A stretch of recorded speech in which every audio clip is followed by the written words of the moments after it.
سلام، د نن سهار د 9 بجو خبرونو ته مو زه سمیع الله امیني هرکلی وایم. ټاکل شوې نن د افغانستان د سولې په اړه یوه ناسته په سعودي عربستان کې جوړه شي. په دې ناسته کې د اسلامي همکاریو د سازمان غړي له افغانستان څخه د یو پلاوي په شتون کې ګډون وکړي. سیاسي شنونکي وایي دغه ناسته به هغه مهال اغیزمنه وي چې ټول ښکیل لوري پکې ګډون وکړي. سعودي عربستان په داسې حال کې د دغې ناستې کوربه دی چې لا هم حکومتي چارواکي له طالبانو سره د سولې د خبرو لپاره واحد لیدلوری نه لري. هندوستان چمتو دی چې د کابل د شاتوت بند جوړ کړي.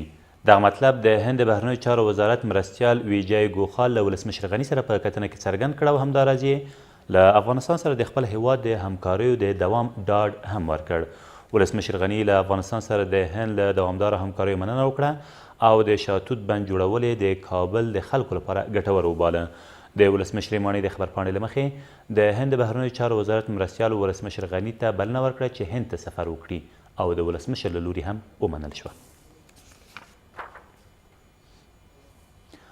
افغان حکومت 8 سفیران او یو جنرال کنسول تیره ورځ تقاعد ته سوق کړل. د بهرنیو چارو وزارت د خبرپاڼې له مخې په کویت، قطر، ایران، روسیې، ترکیې، یونان، جرمني او اسپانیا کې افغان سفیران او په پیښور کې افغان جنرال کنسول د قانون له مخې تقاعد شوي دي. په ورته وخت کې د دغه وزارت 14 نور کارکوونکي هم چې د خدمت دوره یې بشپړه شوې تقاعد شوي دي. له بل لوري پرېکړه شوې چې د بهرنیو چارو وزارت د بکالوریا سند لرونکي کارکوونکي چې د 45 کلنۍ عمر یې بشپړ کړی وي د اداري اصلاحاتو له کمیسیون سره په همغږۍ باید نورو دولتي بنسټونو ته تبدیل شي. په سلیقه‌ایي ډول د کسانو ګمارنه په تخار کې د ناامنیو د زیاتوالي لامل شوې. د یاد ولایت د دشت کلا ولسوالۍ له توریزم سره د مبارزې مخکینی مدیر وایي کورنیو چارو وزارت د یادو ستونزو د حل لپاره بې پروګرامه دی او هیڅ پاملرنه ورته نه لري. ومغوښتل په دې اړه د کورنیو چارو وزارت آن هم له ځانه سره ولرو خو دوی په دې اړه خبرو ته چمتو نه شول. دا کس عبدالاحمد نومیږي او 3 میاشتې وړاندې له تخار څخه کابل ته راغلی څو د ځان لپاره عدالت غوښتنه وکړي. نوموړی ادعا کوي چې 3 کاله د تخار د دشت قلعې ولسوالۍ له ترهګرۍ سره د مبارزې مدیر په توګه دنده ترسره کړي خو اوس څو میاشتې کیږي چې د تخار د امنیه قمندانۍ له ترهګرۍ سره د مبارزې امر نوموړی له دندې ګوښه کړی او پر ځای خپلوان ګمارلی دی.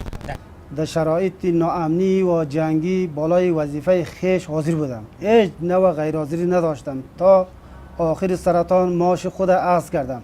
ولی متاسفانه از طرف مدیر ضد توریسم قماندان امنیه ولایت تخار به نام نظیر احمد سمنیار نظیر احمد ما را غیر حاضر نشان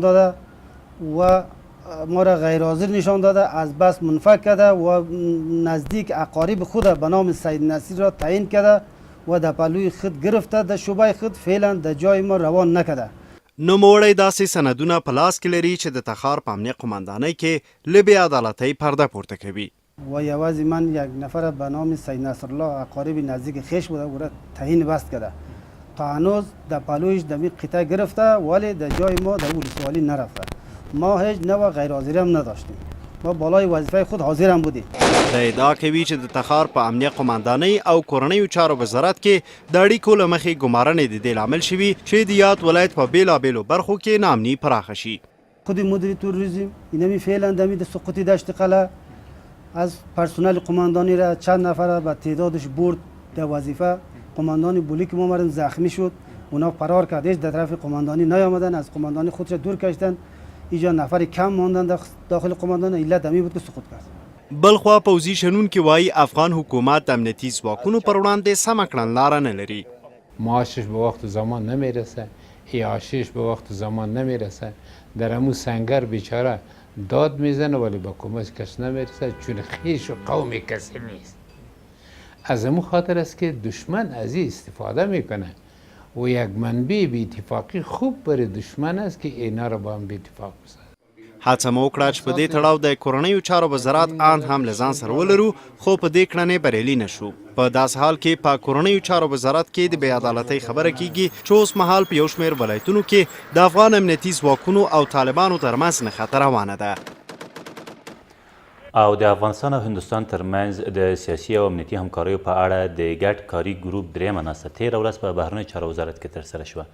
په دې ناسته کې د کابل او ډهلي ترمنځ د سیاسي او امنیتي همکاریو په اړه د ګډ کاري ګروپ د لومړۍ او دویمې ناستو پایلې مثبتې وارزول شوې او همداراز دواړو لورو له ترهګرۍ او افراطیت څخه د پاکې باثباته سوله ییزې او سوکاله سیمې پر لور د ګډ کار د دوام پر اړتیا هم ټینګار وکړ.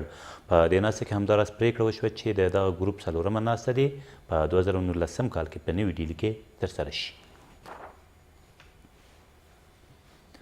دا تر دې مهاله وروستي خبرونه، تر بیا مو الله مل.